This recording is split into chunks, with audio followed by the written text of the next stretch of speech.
Good evening, everyone. My name is Steve Edwards, the Executive Director of the Institute of Politics here at the University of Chicago. And it's so great to see all of you here with us tonight for the conversation about the new acclaimed biography of Michelle Obama entitled Michelle Obama, A Life, written by our good friend and journalist Peter Slevin, who's back in Chicago for this episode of his book tour.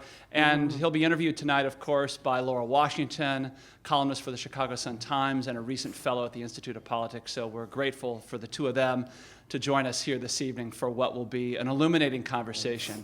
It's part of our series of events here at the Institute of Politics, as so many of you know, where we engage many of the leading writers and diplomats and elected officials and policymakers today on key issues and players in the news today. You can find out more about all of our upcoming events online at politics.uchicago.edu. A couple of quick teasers coming up a bit later this quarter. We will have John Lee Anderson and Richard Engel talking about covering wars and conflict zones, two amazing acclaimed war correspondents.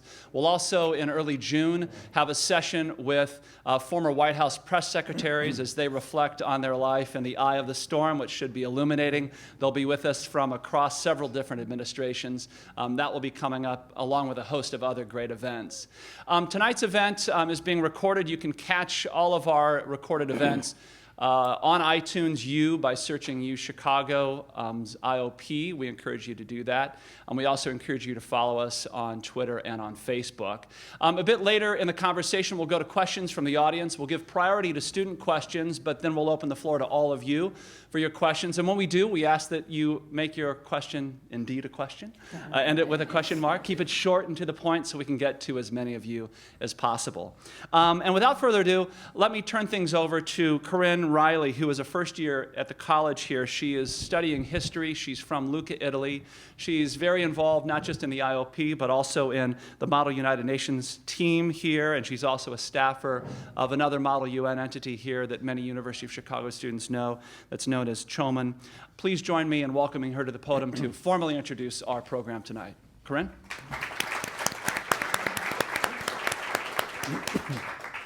Thank you so much. Once again, thank you everyone for joining the Institute of Politics speaker event out of the speaker series. So joining us today, as mentioned, we have Peter Slevin presenting his new book, Michelle Obama, A Life, the chronicles of the First Lady's journey from Chicago's South Side to 1600 Pennsylvania. This biography brings us details of our First Lady, not only from when she's been in office, but ever since her childhood here around the corner in the South Side. In fact, it shows us the tensions that she's faced from being, quote, frequently torn between different worlds, not just black and white, but also working class and elite, initially here in the South Side, but even later on in her life in college and in employment.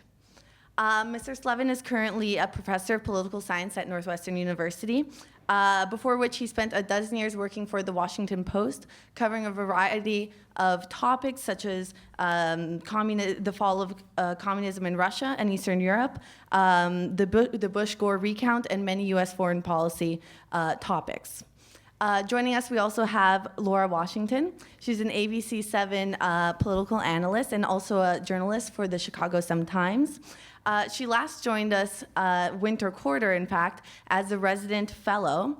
I was lucky enough to be one of her fellow ambassadors, and I'm obviously very excited and very happy that everyone here has the chance to listen in on one of her discussions again. So without further ado, please help me in welcoming our two guests. Thank you very much. Thank you, Corinne. And Corinne is, I don't know if this had anything to do with your selection tonight, but I'm thrilled that you're up there today, particularly because you're so interested in history. Because one of the things, Peter, I love about this book is the way you weave historical references and the history of Chicago, the history of the nation, history of the civil rights movement into Michelle's story. And congratulations on this book. A spectacular feat of reporting, meticulously researched and detailed.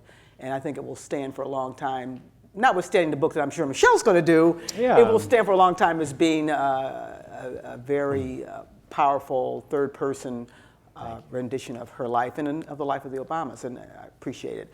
I wanted to start by thanking all of you for being here tonight, and I'm told that some of you were expecting to see the lady herself here tonight. I'm sorry. But you're not going to be disappointed. It's going to be almost like Michelle was in the room. Starting with why you did this book. Obviously, from Corinne's introduction, you have a very rich history in a lot of different subject areas, and this is your first book. Why this book? First of all, thanks, Corinne. That was great. I am much obliged. And Michelle, as you all know, did grow up literally around the corner, just down in South Shore, not too far from 75th and Jeffrey. And Laura, thank you. I'd worked for the Washington Post for a long time, and I was doing it from Chicago, getting here wondering, what am I going to really write about? What's in Chicago after being in D.C.? And it was just about the time that the guy with the funny ears, the weird name, was running for the Senate, and I found that there was something, maybe he's sort of interesting. And in the first presidential campaign, I followed her around, and I followed him around, and it just became so clear in watching her in state after state, and the way she connected, and the message she was delivering, that she deserved a book where she was at the center of her own narrative, not just wife of the more famous Barack Obama. And what was there about what you saw and heard that made you feel that way? I mean, every first lady, most first ladies have had a book written about them, but why this? There were several. How did it speak to you? No, it's a great question, and there were several things. I was intrigued by the way she had to give up her old identity. Remembering that Michelle Obama had a 20-year professional career on the South Side, 10 of them as a working mother, quite independent of Barack Obama. She then decides to back his presidential run, and he has said, and Valerie Jarrett and others have said, she had veto power. If she said no in the late 2006, he would not have run. But in order for him to run, she had to, in a sense, reinvent herself as a political person, backing his campaign, validating his campaign. And so what I saw out there on the campaign trail was her ability to connect with voters of all kinds. Remember how important Iowa was, and how unlikely it was at the time that Barack Obama and Michelle Obama could win as many hearts and minds as they did.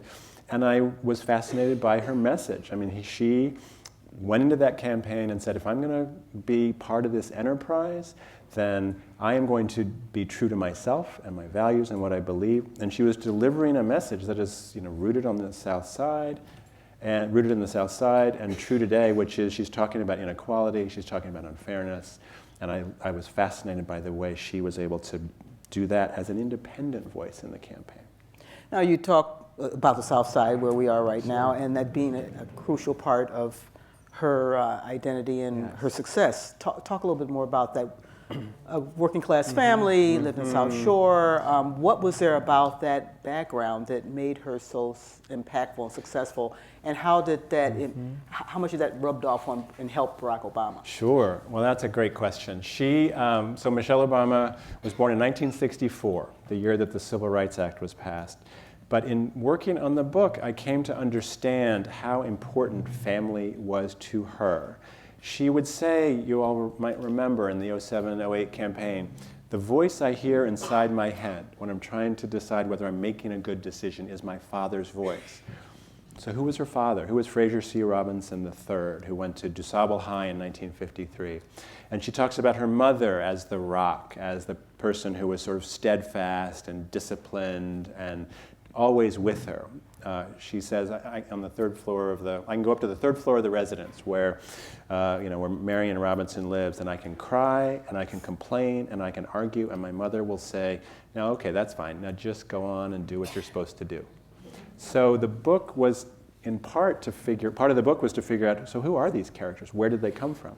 And that led me to her parents and to her grandparents, 3 of whom came in the Great Migration.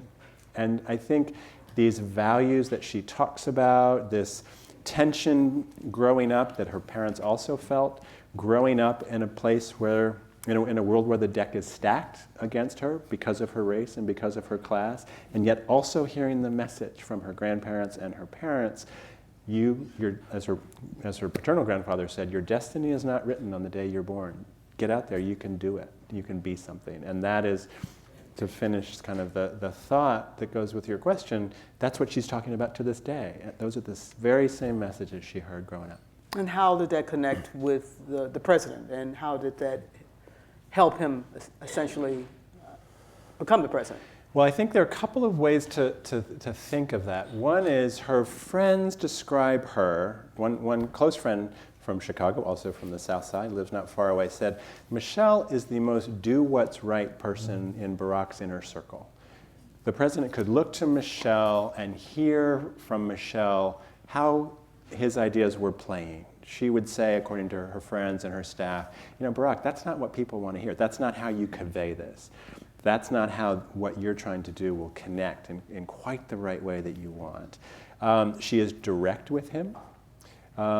She always is honest, Valerie Jarrett points out, with him, although she also says, the President of the United States doesn't always need to hear me haranguing him the moment he walks across the threshold to dinner.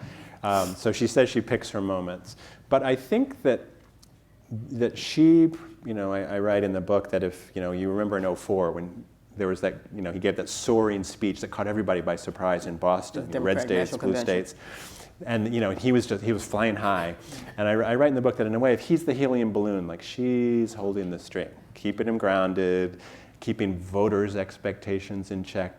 You know, she'll say, look, this one man cannot solve all of our problems. So she plays a lot of those anchoring roles, I think.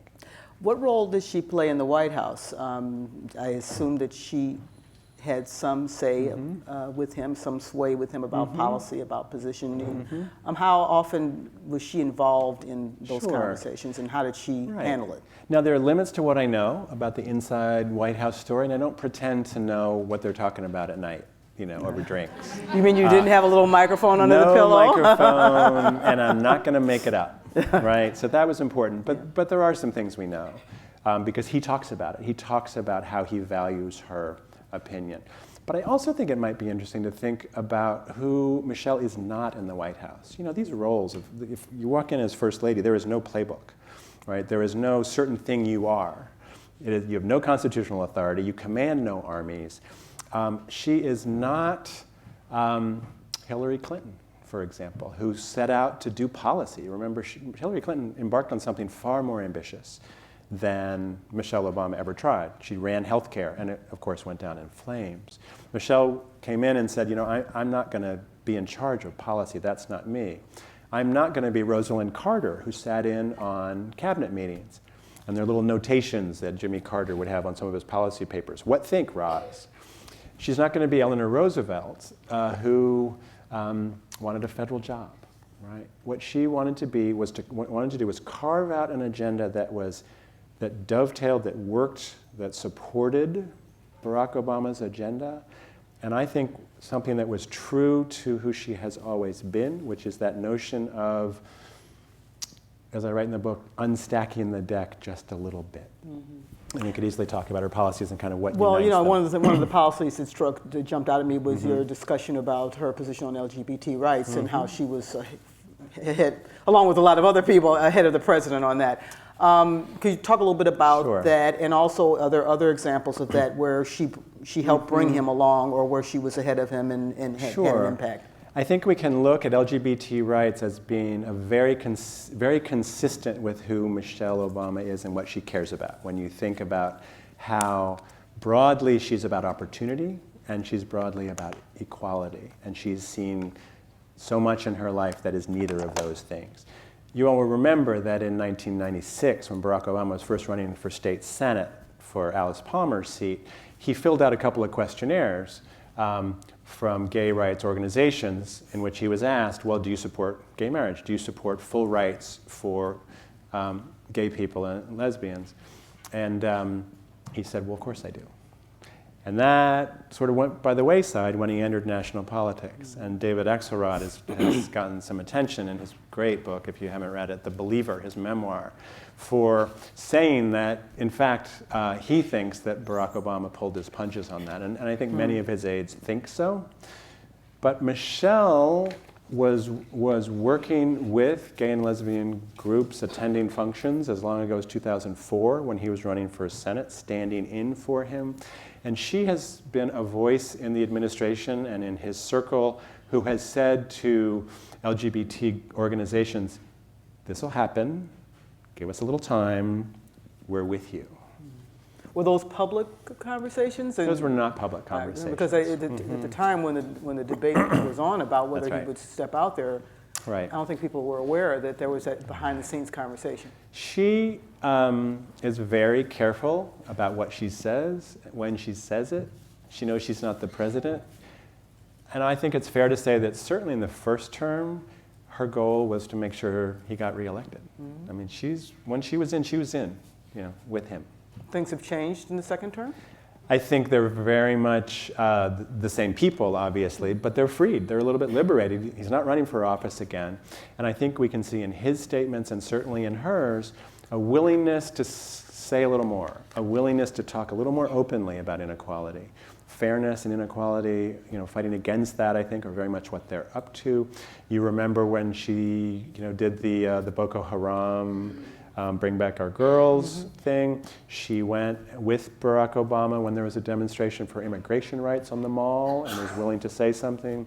She tweeted on LGBT issues, her support for Michael Sam's, football player, to Robin Roberts when she talked about her partnership and so forth.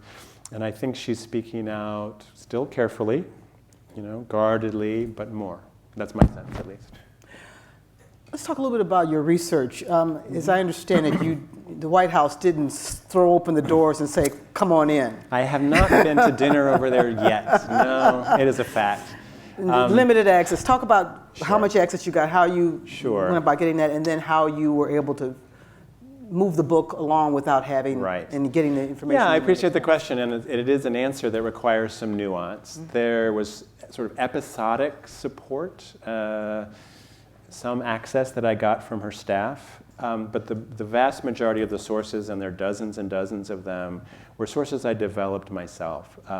Many, fortunately, were people I had met while writing about the Obamas in 2007 and 2008, or even a little later when I wrote about the Urban Health Initiative on the South Side, who knew my work, who thought I might be okay, figured they could trust me. And I explained to everybody I interviewed what I was about and also what I was not about, what this book would not be. It would not be a Washington book. It would not be kind of a cardboard cutout political book. I wanted to write a rich biography that was nuanced, and I also said there will be no anonymous quotes in this book.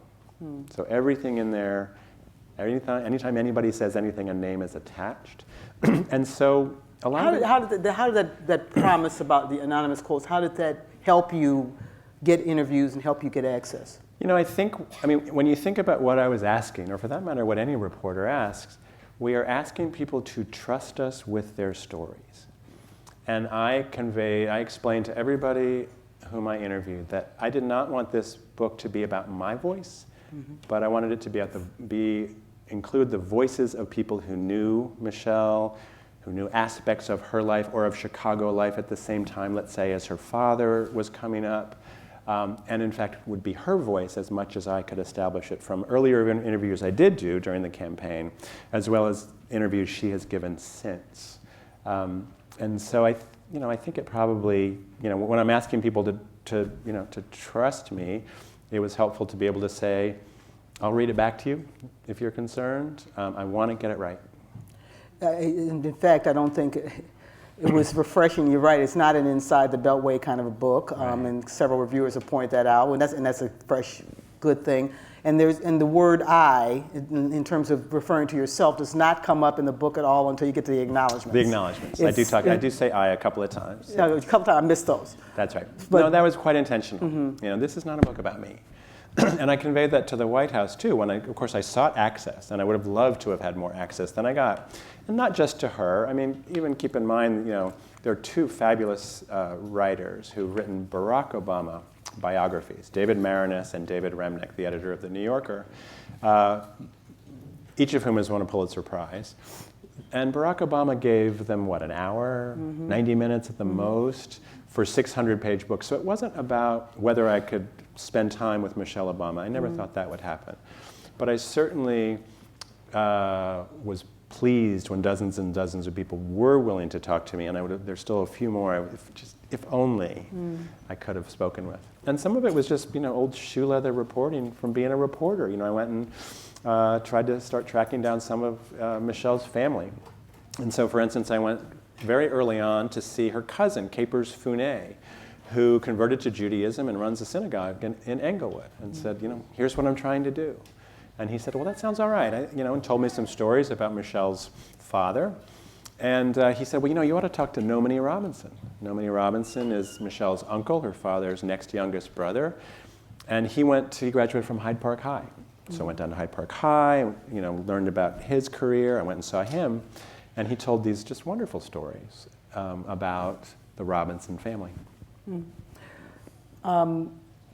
Why do you think Michelle Obama would not talk to you? Well, that's another one I can't. Perhaps, because they have something that's another one I can't fully answer. Yeah. They have their reasons. There are a few things that I do know. One, of course, is she will write her own book, and who doesn't want to tell their own story? I mean, that makes sense. I get that. Why give up all the good stuff to somebody else? And why give up? It would not fully surprise me if she was not hearing from her book agent, as other writers have heard. Don't give that stuff away. That's that's your meat and potatoes. But I think there was more to it than that. I mean, I think this is an East Wing being where the First Lady's office is, that is, depending on how you look at it, particularly good at controlling its message, or particularly controlling about controlling its message. They choose their audiences very carefully. They target her message in many ways. And I think when they're setting up their cost-benefit analysis, they're saying, well, what exactly is this going to do for us? Now, of course, my argument was, a whole lot of people are going to read this book and review this book. And once it's out, it's not about me. Nobody cares about what Peter Slevin thinks. People are going to read it to find out about Michelle Obama. Don't you want even more of her voice in there? Don't you want to make sure that it's really right? That did not get me anywhere. I'm sorry to say. We do try. And you haven't heard a word. We were talking I have not heard a word. That is correct. I did get them books, I was very clear also. I mean, this is sort of in the context of how I presented myself. From the very beginning, I said, this is a transparent project. I will answer any questions about what I'm up to. There are no secrets. There is no agenda. And so even when they were not talking with me, I kept them posted. Books coming out, or I'm still trying to get in touch with so-and-so. And then when the book did come out, in fact, even before I sent copies to anybody else, I did send some to the White House. Well, in this case, probably no news is good news, because if it was something they didn't like, you would have heard from them. There is a precedent for the White House coming down on writers. I want to talk a little bit about race, because that's something that you can't escape, nor should you escape in the Obama story. And you quoted very early on in the book a friend of Michelle's, Verna Williams, which I thought is this quote that really struck me, saying, "So many people have no idea what black people are really like. They feel they know us when they really don't." Why did you include that quote, and how did that apply to Michelle's story? I used that quote. Now, Verna Williams was a Harvard Law School classmate of Michelle's. She was president of the Black Law Students Association, and they were very close. And that comment from Verna Williams actually follows a comment from Michelle herself in the book. And this was in 2007. When she was just beginning the run for office. And the notion that Barack Hussein Obama could be elected was a little far-fetched to an awful lot of people. And she said, the media often distorts who black people are. We see little bits of ourselves in the media. We do not see the whole story. The fact is, she said, Barack and Michelle Obama are not different. You just haven't seen us before. And I felt that one of the objectives of the book needed to be, she's in a sense asking a question, so who are we? And I wanted to tell that story. And you cannot tell that story without talking about race. And when you talk about race, sometimes it gets ugly, and sometimes her story, or at least the way people have talked about her, or portrayed her, has been ugly. And you cite a number of examples, which I'm sure everyone in this room has picked up on and heard some of them over the years. That's right. But things, very uncomplimentary things are said about her physical appearance, just nasty, nasty stuff. And some of it's coming from Fox News, but some of it's coming out on comments on the internet. That's right. What was that about? Some people think that has a lot to do with race. It had to do with her being an African American. There's absolutely no question, but that some of these remarks are racist. Now, she gets criticism. It's important to distinguish these comments and the criticism of her. She gets criticized from the left, particularly from women who say, She went to Princeton, she went to Harvard, she had a 20-year professional career. Why doesn't she do more? We've heard that. She certainly gets criticism for her politics. She's not shy about standing up on campaign stages and saying what she believes and what her husband believes. But there are, I document in the book, many, many examples of named individuals, inevitably all men, and in fact all Republican men, who... All white men? And all white men, of course, who criticize her body, who say the most vile things, who share photoshopped images, who, I mean, I won't repeat them, you probably heard some of them. And I thought it was very important to put that in there to show what she is up against. You know, here's a job she didn't really ask for. It's a realm that she doesn't especially enjoy. Why does she have to face all of that? And yet she does. And is she with grace, yes, I think one might add. How would you, I know you haven't made a study of very First Lady, but where does she fit in the ranks in terms of the First Lady who had, maybe Hillary's up there too, but the First Lady who's had the hardest time with her critics?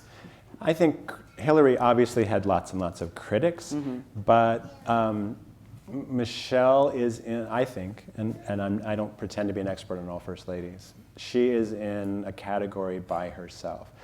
You might remember her very powerful remarks at Maya Angelou's memorial service in Winston-Salem, North Carolina last year, when she was talking about what Maya Angelou meant to her as early as, you know, when she first read her poetry as a girl, or her work as a girl, her poem, Phenomenal Woman.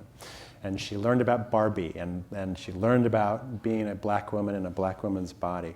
And she said, I remember loneliness in Ivy League classrooms, and I remember moments on the campaign trail when my very womanhood was questioned. So she heard those things, and she registered those things. And I'm sure other First Ladies have been criticized for any number of things, but I'd be hard-pressed to think of an example where it is as mean and as tied to her race.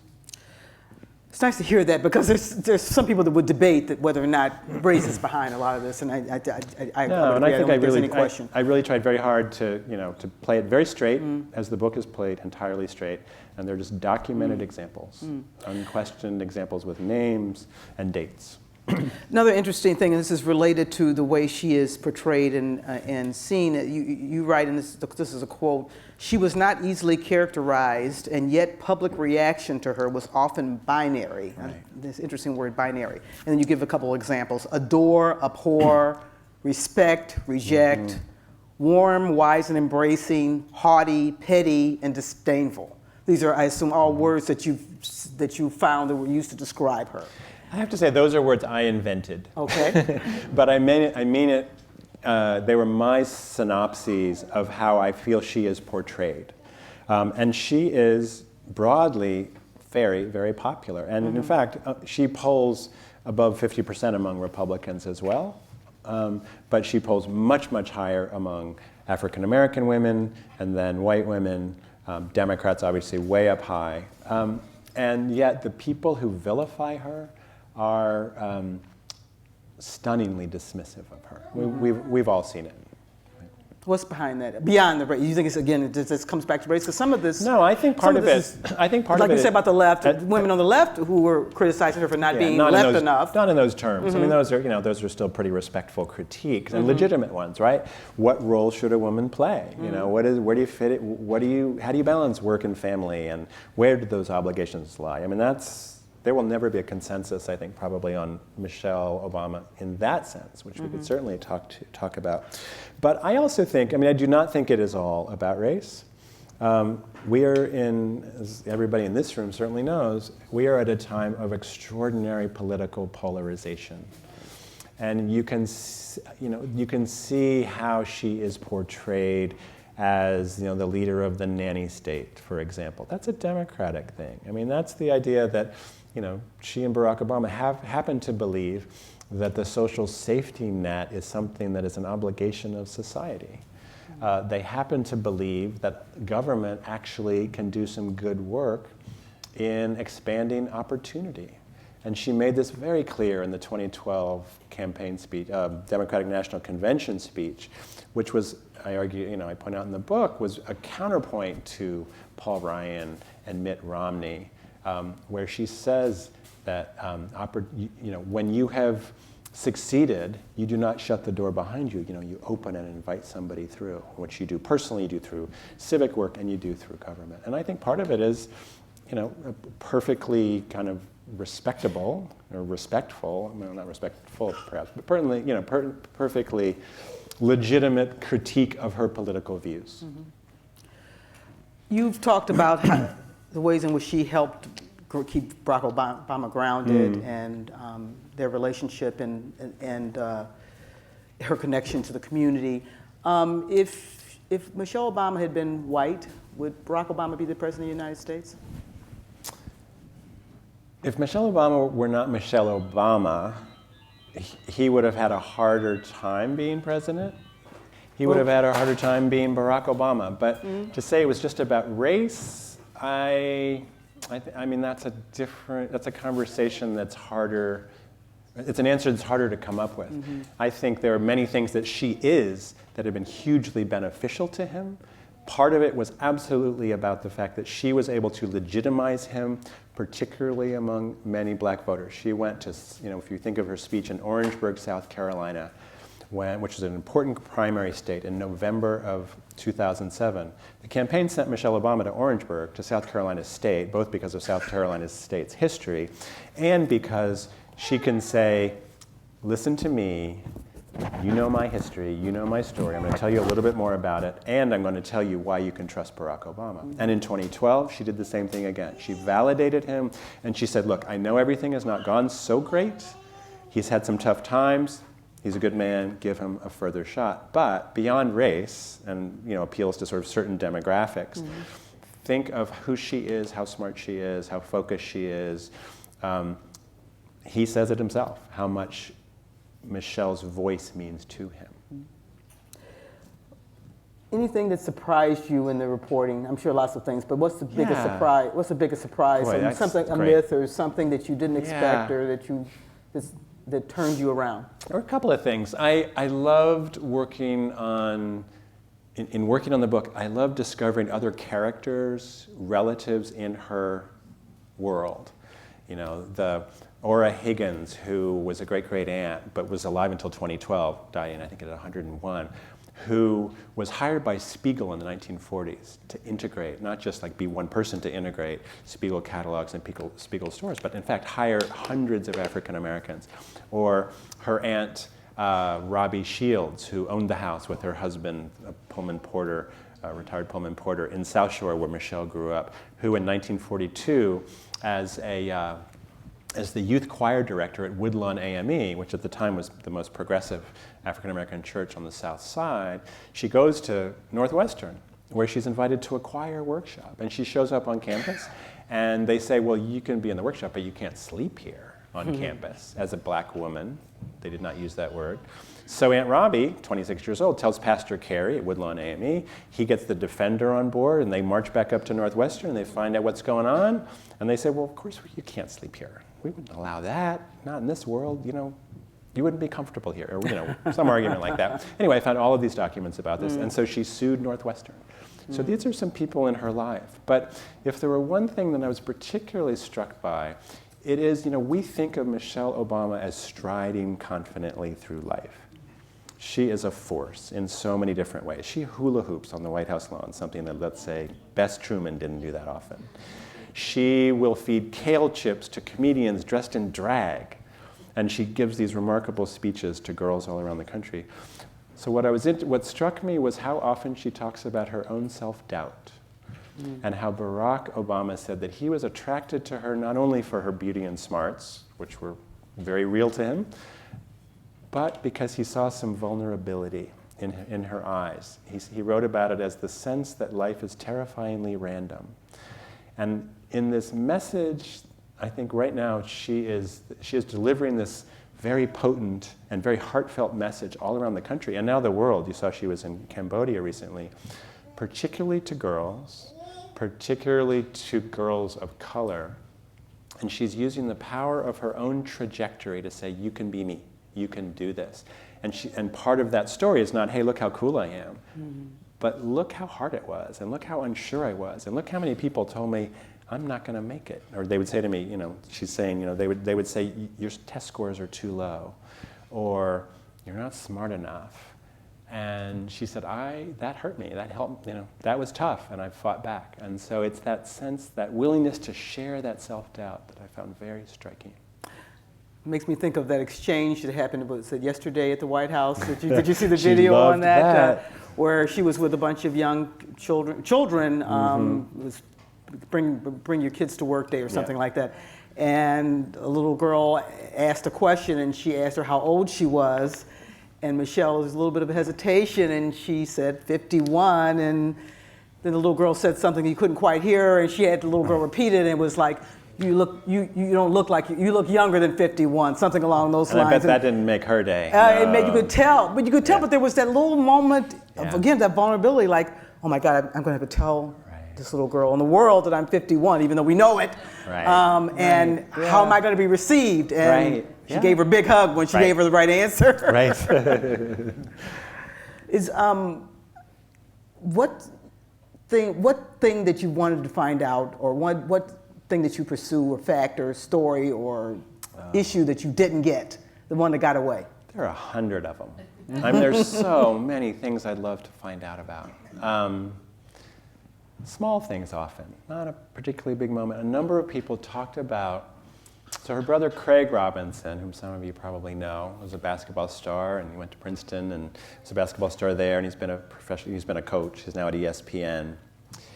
When he got married for the second time, Michelle started reading us a talk, a toast, and it was about her dad. And she couldn't finish, and Barack finished for her. And knowing how important her father was to her and is to this day, I mean, she talks about him all the time. So one example, I'd love to know what those remarks were. I heard about a speech she gave at, I think it was in support, it was, the Friends of the DuSable Museum, where I'm told, but I can say this now because it's not in the book, so I don't know if it's true, but it sounded pretty interesting to follow up on, where she talked about DuSable himself and how he was gone all the time, and what did that mean to his wife? So several people recall hearing that, but nobody had it recorded, or So there, boy, I could spend another year running down all the things that would be fun to track down. Right. Well, but she'll do that. Absolutely. I see we're going to go to questions in a couple seconds. I have a couple burning questions that I know this audience is going to particularly be interested in. Are we going to get the Obama library based on what you know? Because Michelle's going to be the decision maker there. How could they not put it here? I just want to know that. I don't know the answer, of course. I mean, in what way is that not a betrayal? And would Michelle would not be a betrayer to us? Could she be? I bet there are a few people in the audience who know her. You tell us. But everything that she talks about is anchored in the South Side of Chicago. Everything. Even more than her husband. So certainly more than her husband, because she came up here. I mean, keep in mind they first lived in Parkway Gardens, right? And which itself was this fascinating historical story. But her parents and grandparents were living in Woodlawn when Lorraine Hansberry wrote A Raisin in the Sun, right, about that neighborhood. So her roots run really deep here, and her experiences. It was not an accident or a mistake at all. It was quite considered on her part. When she left Sidley and Austin in a big office tower downtown, because she said, I could stand in my window and I couldn't even quite see South Shore. I couldn't see the South Side of my youth. So she moved from there to City Hall, where she did community development, then Public Allies, and then 12 years at the University of Chicago, where her whole, her work was about connecting neighborhoods with the university and kind of making things work. And one might point out, that, of course, that Barack Obama tried to do a little bit on the South Side himself. So New York, how could they do that? But How could they do that? But there's know. talk that they are not coming back to live in Chicago. That they Well, will now likely that stay is on the East something- Coast and maybe go to New York. What do you know Well, about that that? is something based on your research? that is something that they have been telling their friends, that current plan, this could change, but their youngest daughter, Sasha, will be in 10th grade when January 20th, 2017 comes around, 3 days after Michelle's 53rd birthday. And that they have told Sasha that if she wants to stay in school in Washington and finish at Sidwell Friends, they'll stay in Washington, which is a whole interesting thing besides, given how much antipathy they have toward DC. And that after that, New York is probably where they will end up. But they'll have houses everywhere, won't they? And why do you think they're going to? So what they've said about New York is it's bigger, it's a little faster. They can be just a little bit more anonymous there. Think of the fishbowl, the bizarre life they're leading. Maybe it can be a little less bizarre, a little less, a little bit more freedom. I mean, wasn't it interesting a few weeks ago when Michelle Obama was asked, what would you love to do? And she said, well, I'd like to drive down the street in a car with the windows rolled down. I mean, is this strange or what? You know, the Beast, they call it, that limousine, it is 7.5 tons. It has doors as thick as airplane doors. They are able to seal it from the outside in case of chemical weapons attacks. And she was asked, so why don't you go out on date nights more? And she says, oh, that's romantic. 20-car motorcade, right? The press is along. She says, guys with guns. The ambulance is always there. And in the trunk is actually a supply of blood with Barack Obama's blood type. She says, yeah, real fun. And, you know, Barack talks about it in the same way. You know, it used to be that he could go do, you know, wander over to 57th Street Books. And he said, you know what I'd like to do? I would like to sit on a park bench. I mean, what a world that they inhabit. So it's a wonder they wouldn't flee to Bali. You know? Steve, this has been great. Thank you. So there's more. Yeah. Thank you so much. And Laura, please continue to jump in with your questions as we turn to questions from you. We have a couple of students with microphones and would ask that if you're interested in asking a question, you go ahead and put your hand up. We'd like to prioritize some student questions. So if students are out there who want to ask a question first, this is your chance to do so. Any students in there? Yeah, we have a student question over here. We'll get a microphone to you. And then we'll turn to the rest of you who are with us tonight. Hi, thank you so much for being here today. As a young woman interested in public service who's learned a lot from Michelle Obama and her story and her message, I was wondering, as a writer or just personally, what did you learn most or take away most from her story personally? Oh, that is a great question. This was true before I started working on the book, and I admire her passion for mentoring and her sense. She tells women especially, but she tells everybody all the time, give back, help somebody else. Always be trying to make things just a little bit better. And that sounds cheesy in a way, but it's also kind of great. And she has found a way in, when you think about the world that she has created for herself, first of all, married to a guy who is a little busy, where she is very much is expected of her. And of course, they both have talked about this, and I obviously write about it in the book, what the tension that created. She has done something kind of neat, I think, which is in every job she has done, she has found a way to make it work for her, both her personal life, more or less, that's the hard part, but also to have meaning. She is not about, and this is important for the way she acts as First Lady, she's not about just sort of flitting around having kind of random projects. She is about moving the needle, the phrase that she uses with her staff. And so I think it's safe to say that I have learned a great deal about how important that is to her, and of course how important it should be to all of us. Other questions? Yes, we'll take a question here. We'll get a microphone over to you. Yeah. Okay. Oh, good.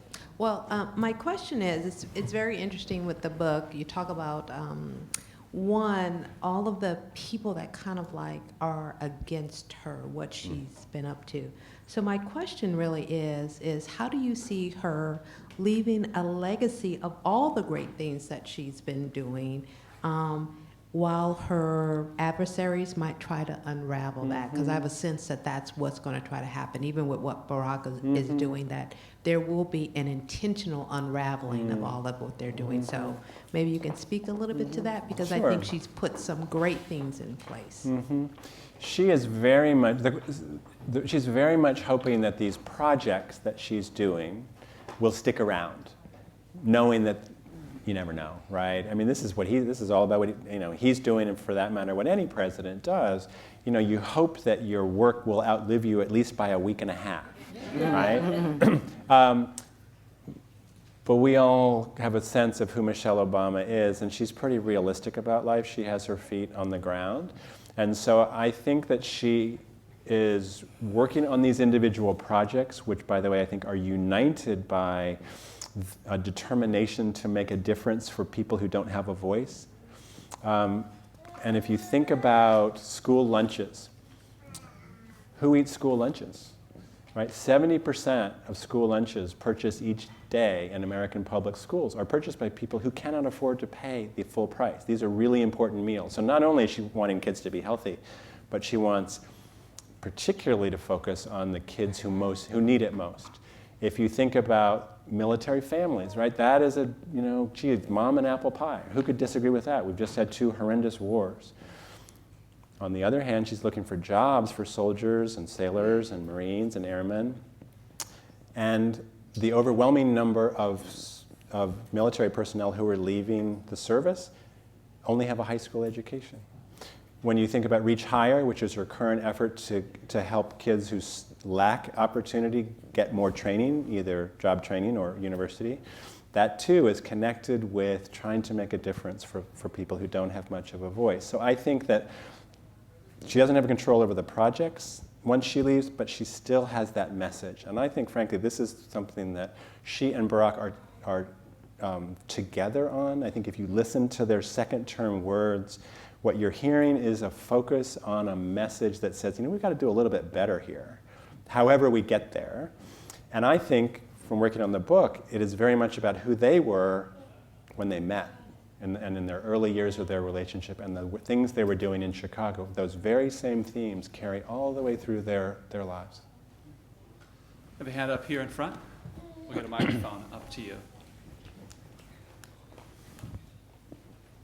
Hi, 2 questions. One, are you, I purchased 3 of those. Are you signing them after this is over? I will sign as many copies as you buy. And we should thank Seminary Co-op Bookstore. We'll be selling books on the table out there, so big thanks to them and to you.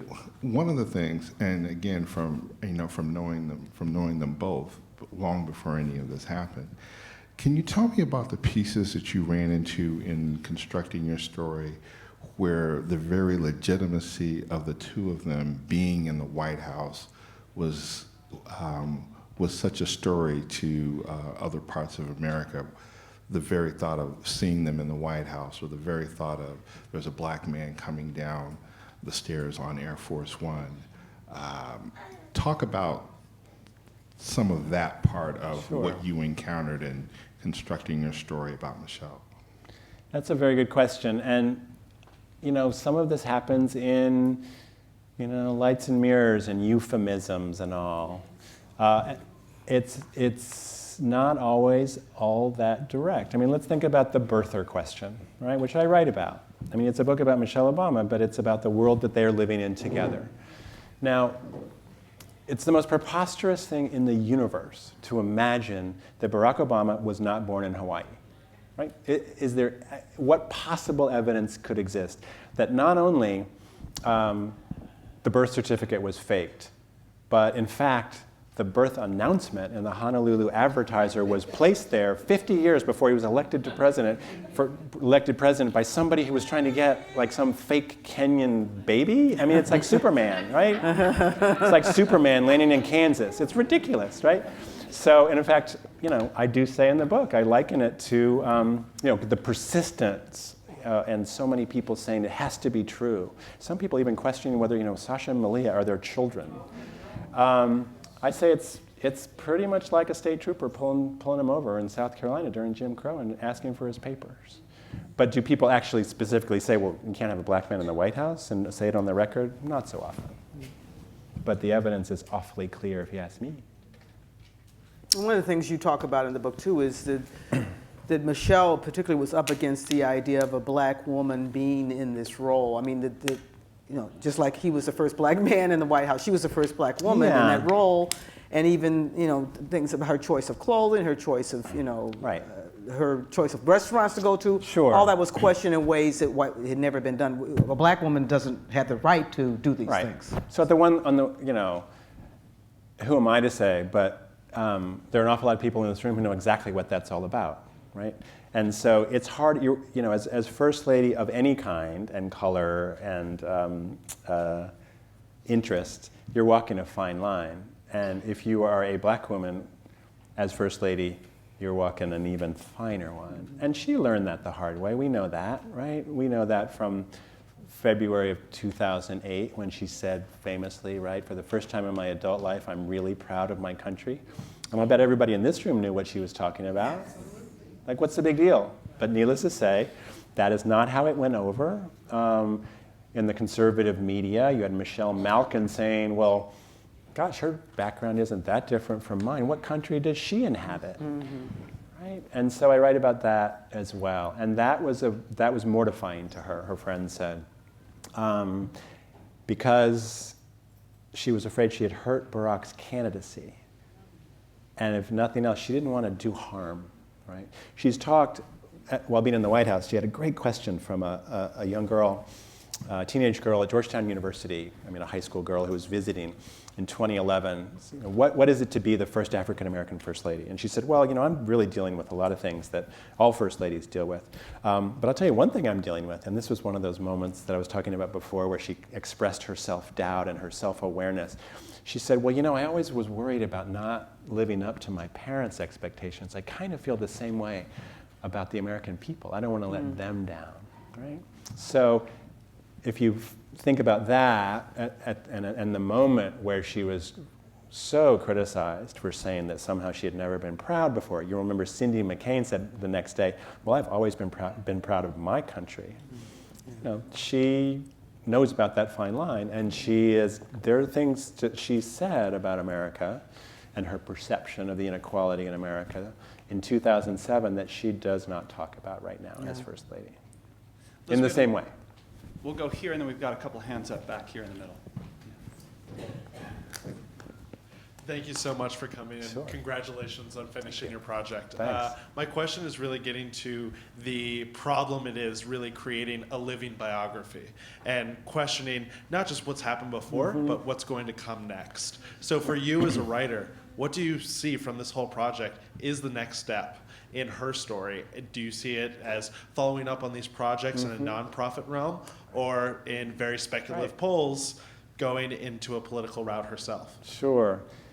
So one of the luxuries of writing, or one of the intriguing parts of writing about somebody who's alive is that it's a moving target. That makes it harder, but it also is cool. And because, after all, there are a lot of people who know her, I had access to stories in real time, or very recent stories. All of that was great. But I don't pretend to prognosticate. That's not my thing. Other people will write other books that will try to make those guesses. What I know from what people have told me, I will happily defer to Barack Obama, who knows something about the subject, on the question of whether Michelle Obama will go into politics. He was asked, so suppose you heard 10 years from now that Michelle had gone into politics. And he would say, I would think she had been abducted by aliens. So what she has said is that she will continue to try to make a difference. She has said she wants to work on education, which she describes as the most important civil rights issue of this generation, of our generation. She will do some writing of her own, and I think we know for sure that she will be mentoring. She will be trying to work with young people, probably in this country and maybe quite possibly in other countries, kind of girl power, to kind of say what she says now to girls all over the country, which is, I believe in you, you can do it. We have two hands up right here in the middle. We'll go 1 and 2 successively.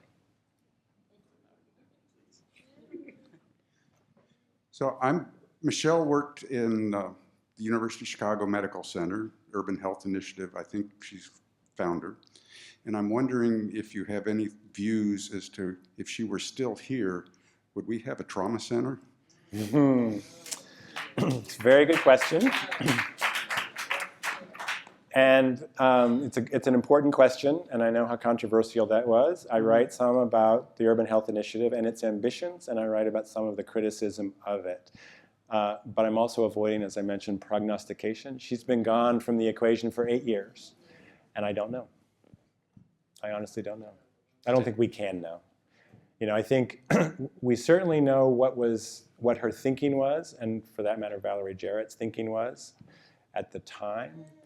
Their ambition was to create medical homes and improve and really change the way healthcare is delivered on the South Side. The goal was to have a healthier population that had places to go that were not the emergency room. Was there a reason that the hospital cared about who used the emergency room? They say yes.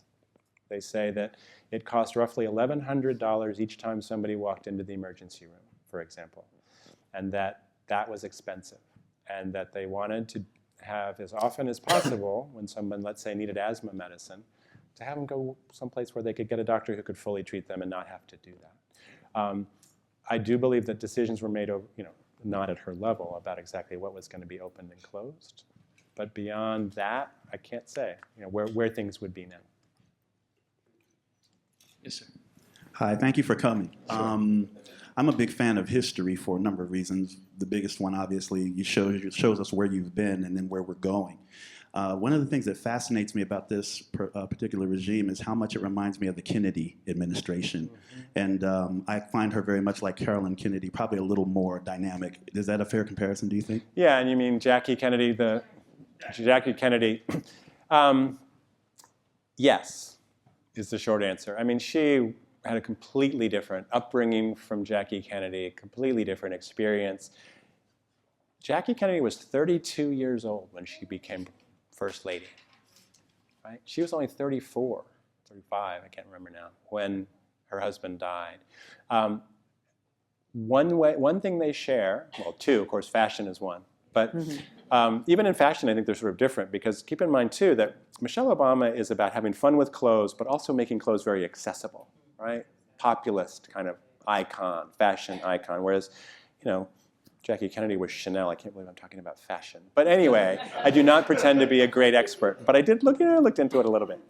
But there is one place where they are very much alike, and that is the notion of opening the White House to others. Now, with Jackie Kennedy, it was about having public assaults, or I'm making that up, but having, I think maybe he was there, but having sort of high art in the White House and making the White House a place of performance. Michelle Obama has said, I want the White House to be open to a great variety of people who would not otherwise set foot in here. And she worked on that with Desiree Rogers, who had very much the same sense of what the White House could be. And she gave the example when asked about this. Mrs. Obama said she remembered growing up on the South Side when the University of Chicago was right there. I never set foot on campus. They didn't know who I was. It had its back to me. And she uses that example to say, let's open the White House to some kids who, shoot, they might not even drive by ever, much less come in. So when she has artists of all kinds and performers of all kinds do things at the White House, the first thing they do during the day is they do workshops with kids from around DC. She's gotten very involved in the DC community. And again, all of this, I would argue, started here. I wanted to ask actually a question about the university, if you don't mind. You write, I think really fascinatingly, about her experiences as a student at Princeton and then later at Harvard. Mm-hmm. And I couldn't help but in sort of reading those experiences draw connections to students here today on this campus and campuses around the country and their own search for identity in a time of political change. What were her experiences like, and how did they shape her own identity and sense of who she was and became as a person? So it was pretty startling for Michelle Robinson then, Michelle LaVaughn Robinson, named for her paternal grandmother. The first African-American manager, by the way, of a Moody's Bible store, her grandmother, in Chicago. She arrives at Princeton. She's 17 years old. She's come from Whitney Young, which is by design a diverse school. Many students saw it as an oasis. In fact, where many students of different races and classes would hang out together and then go home to their communities. A very different kind of thing. She gets to Princeton. She's 17 years old. The first thing that happens, and she doesn't actually, I think didn't know this at the time, but it's a sign of what Princeton was at the time.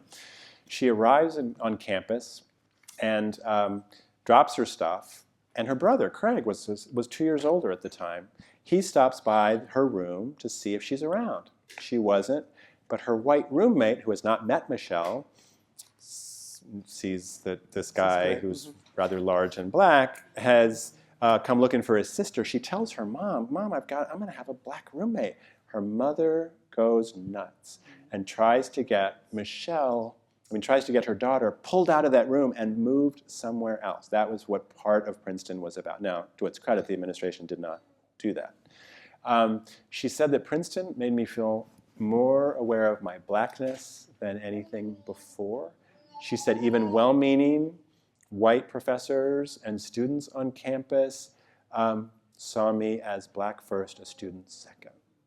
She wrote her work, her thesis was about this question that will be so familiar to many people. It is, if you are an African American rising through the ranks, what is your obligation? What is your relationship to other black people left behind?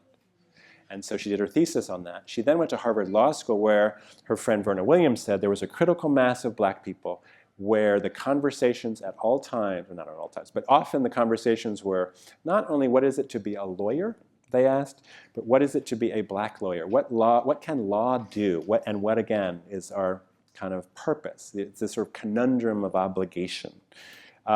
She carried all of that with her to the University of Chicago. It was obviously just as elite an organization, which had a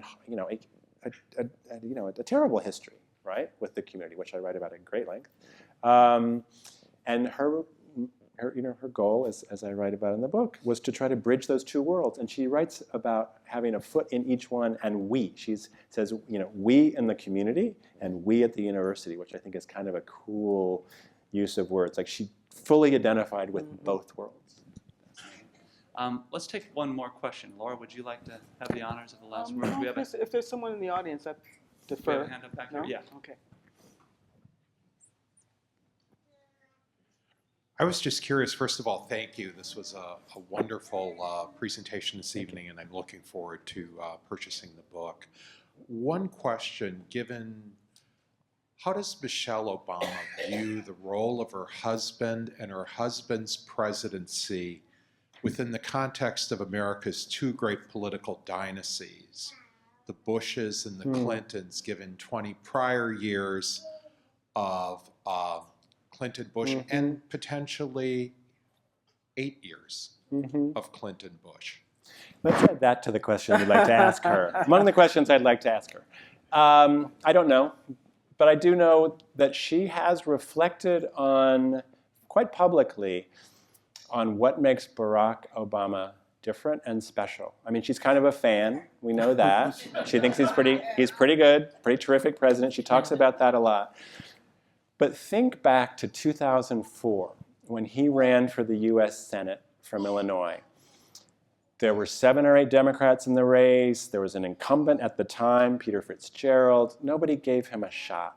And then, kind of out of nowhere, you might remember, he beat all the Democrats and got 53% of the vote in the primary to get to the general, and then it was a farce because they brought in Alan Keyes, you remember, and he won by the largest margin in Illinois history. During that campaign, right before the primary, Michelle Obama was giving a speech in Springfield, Bloomington, somewhere, maybe Bloomington Normal. And she said, vote for my husband for all kinds of reasons. But she also said in that speech, she said, we're tired of giving the job to the person who has the most money and the person who has the right daddy. And she meant, you remember Blair Hull spent $29 million in that primary. And Danny Hines, who came from something of a dynasty, close to the Dailies. There's much in that one statement. And if you read the things that she says about politics, about money, about privilege, if you talk, as I did, with so many people who've worked with her who say she is always honest to be mindful of our privilege, I think you can probably divine an answer to that question without actually, in fact, anybody asking her. Does that make sense? Well, it's a fascinating conversation. Congratulations to you on the book. Thank you so much for this conversation tonight. And thanks to Laura Washington for so expertly leading the interview. Laura, thank you so much. Thank you. Nice, very nice conversation. I want to ask everybody to stay seated for 1 second. Because, Peter, I want you to be able to make your way to the table back there. Okay. Before the crush. All right, hits. thanks. And as we mentioned a moment ago, Peter is available to sign books. The book is called Michelle Obama, A Life, by Peter, who is a professor at Medill School of Journalism at Northwestern. Also coming up, as I mentioned, we'll have a series of fellow seminars ongoing here at the Institute of Politics. Ray LaHood will be with us next week. LZ Granderson of ESPN and CNN is with us, as is Suat Kinklioglu, who is from Turkey, a former member of parliament. Kate Grossman on education. Search online, politics.uchicago.edu to find out more about all of that. Thank you all so much for being here. Thanks to the Seminary Co-op. Thanks, Laura, for a great conversation.